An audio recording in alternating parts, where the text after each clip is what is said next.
அழகு மிகுந்த ராஜகுமாரி மேகமாக போகிறாள்.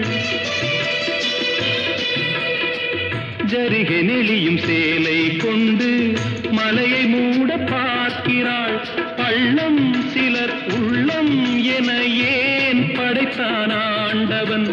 பட்டம் பெற தேடுகின்றேன், எங்கே அந்த நாயகன்? மலையின் காட்சி இறைவன் ஆட்சி. செந்தாழம் பூவில் வந்தாடும் தென்றல் என் மீது மோதுதம்மா.